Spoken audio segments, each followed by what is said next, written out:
speaker of the Vision section because not only is she a really good friend of mine, she is this year's Miss Asian America, which is an incredible title to have. Yes, applause for that. So,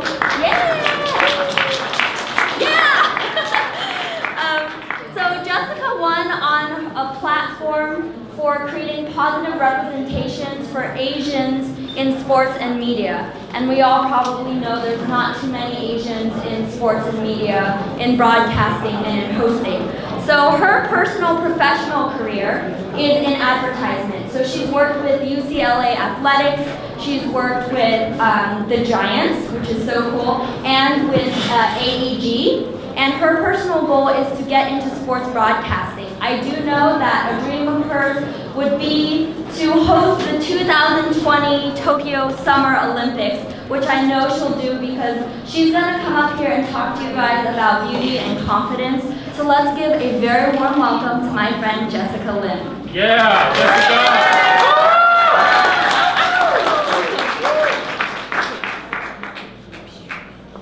Handoff successful. Thank you, Gina. Good morning, everybody. I'm Jessica, and today I will be talking about what I affectionately call the tulip life theory.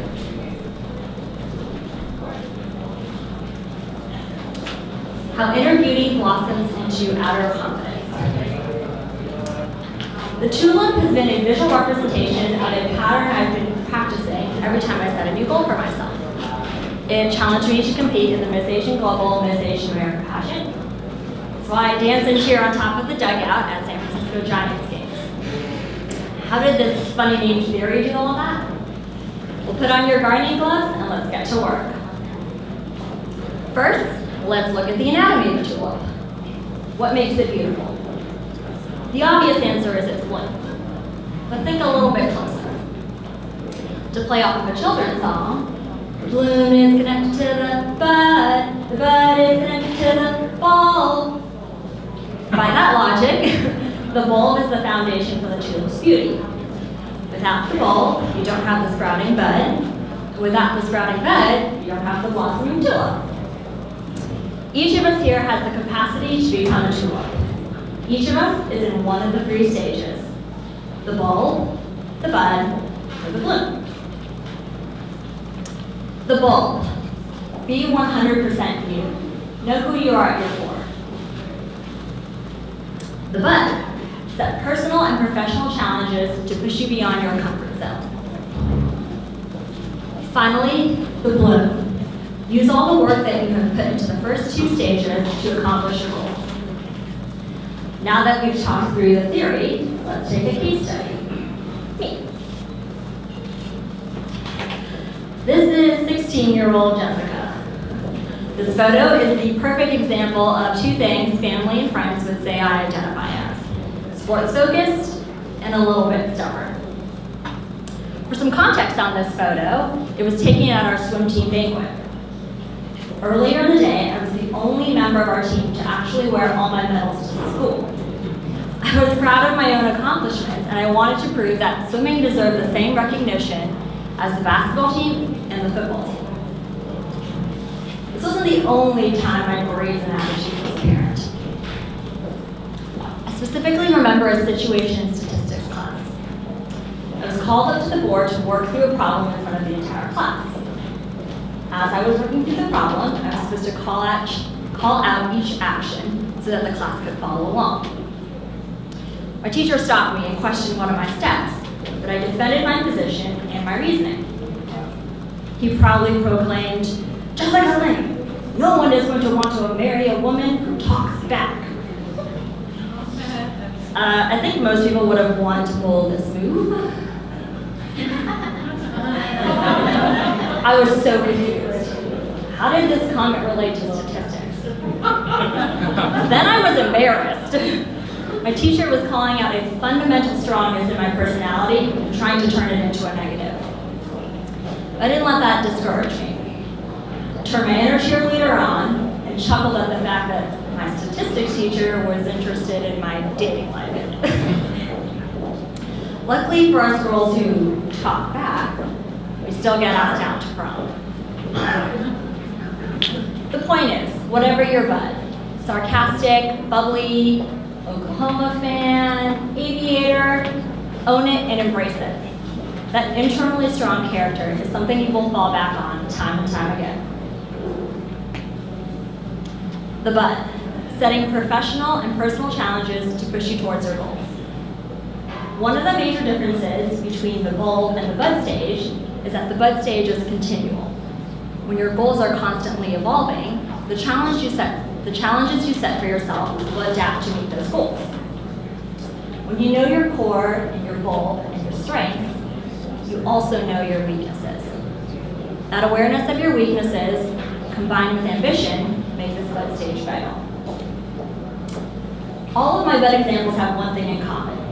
I knew exactly what I was lacking in experience and intentionally went out to get that experience. This part of the theory kicks in after my acceptance to UCLA. Rewind to 2008 and the end of my freshman year at UCLA. With such a winning sports program, there was lots of opportunities to get involved with sports. I was naturally drawn to our school's Yell crew. The Yell crew is part of UCLA's larger spirit squad. They are responsible for leading chants and cheers at all of our games. The reason I wanted to join the Yell crew was because I knew I was not a performer. I wasn't comfortable in front of a crowd or a camera, but I wanted to be a sports reporter, so I knew I needed to get that experience. Signed up to audition. I went to the audition, stood on Tulip Pavilion, and ultimately was not selected for the team. I was heartbroken. I felt so judged and personally discouraged. Why hadn't I been selected? Was it my looks? Was it the actual audition? Did they not think I was a good representative? Any one of those thoughts would have been disturbing, and every possibility ran through my mind. But this speech isn't about rejection. It's about owning and handling challenges. Ordinarily, a rejection like that might stop someone from pursuing their dreams, but because I knew my goal was so sports-focused, I allowed myself to go on this journey. If I had let my audition 8 years ago stop me from trying, this might not have been possible. Because I knew my core was sports-focused, I continued to go on this journey. At the same time that I had been auditioning for the Yell crew, I had also interviewed with UCLA Athletics. Fresh off of that rejection from the Yell crew, I accepted an internship with UCLA Athletics. I spent my sophomore year learning the ins and outs of the sports industry. I was getting my fix of the sports industry, just with a market interest. As for my performance experience, that would come later. The goal of getting into sports was accomplished. All right, warning, I'm about to show an image on the screen that might offend some members of the audience. My first professional sports job was with the Los Angeles Dodgers. For one season, I was part of their in-game, on-camera promotions team. I was a familiar face on the Jumbotron and on the field. What I haven't shared about this experience is that I didn't get the offer until my second time interviewing. After my first interview, and yet another rejection, I decided it couldn't hurt to keep in touch with the hiring manager. They're gonna have openings in the future, right? In my off season, I decided to study up on the sport of baseball and on the team itself. When the team had openings the next year, I applied, and the hiring manager already knew who I was. Add in all the preparation and homework I had done, and I knew I had nailed my interview. My growth and confidence were confirmed with a job offer within a week. Luckily for everybody here, and for myself, I spent the last 3 seasons with our home team. I've been a member of the San Francisco Giants Orange and Black Tag Team for the last 3 seasons. I get to make diehard fans happy at every home game. I'm living my college dream on the biggest stage, at a beautiful stadium, and for the best team in baseball.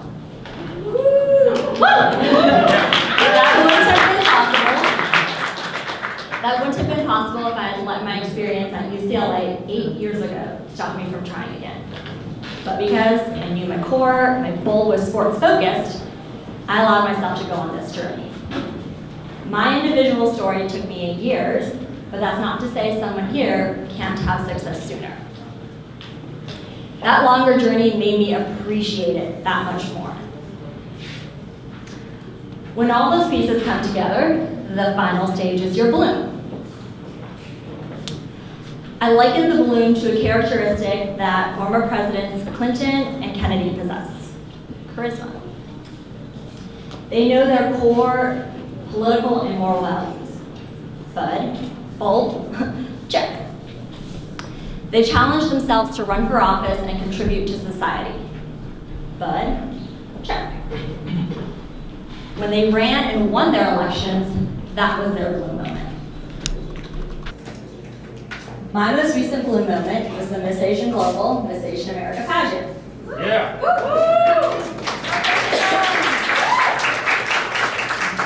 The pageant took me through all 3 stages of this theory. Going into the pageant, I already had an established core. I knew who I was. Looking back on my application, I described myself as caring, ambitious, and loyal. All 3 characteristics came up during the evening gown portion. Now, during the evening gown portion, each delegate is supposed to walk to center stage, pose, and soak in the spotlight. I decided that on top of that, I was going to make eye contact with each of the judges sitting in the front row. As I walked across the stage, I did just that. Each of the judges were getting the same individual attention they were giving to us. Then I hit a snag.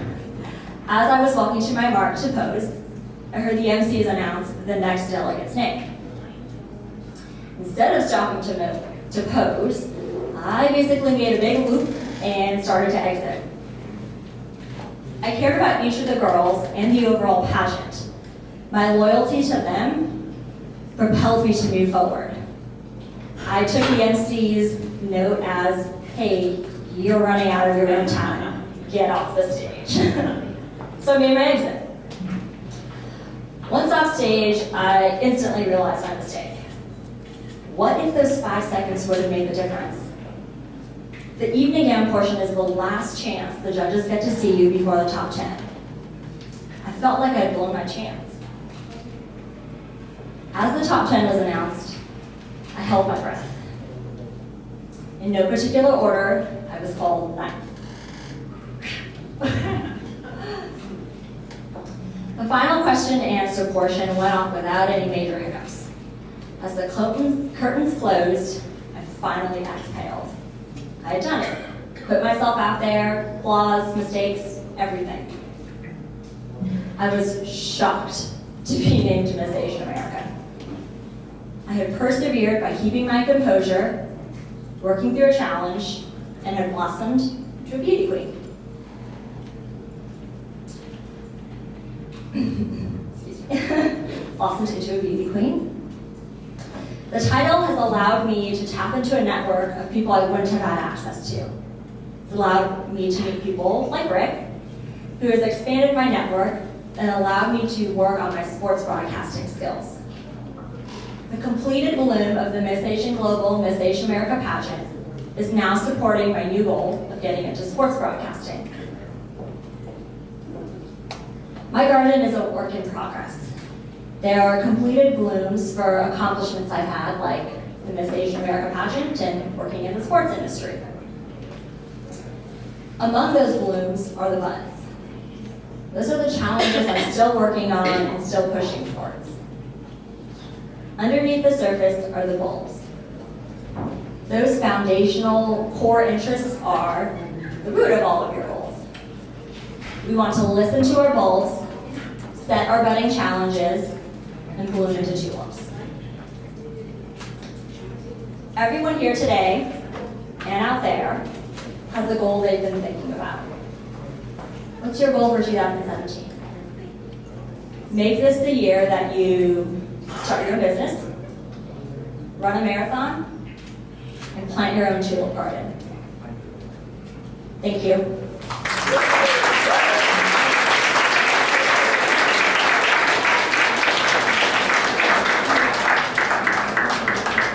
up here for your amazing award plaque. Yes. You guys, isn't Jessica amazing?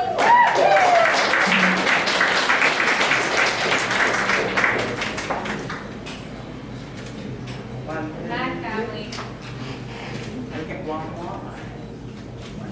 Good. Got you. One more. Any? One, two. Maybe.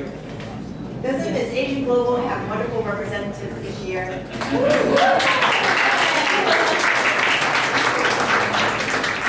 Thank you so much, Jessica. I've seen her title for this talk for a while now, and now that it's fully explained, anytime I see a tulip, I'm probably going to think of Jessica and what I need to do next to move my life forward, so thank you so much for that.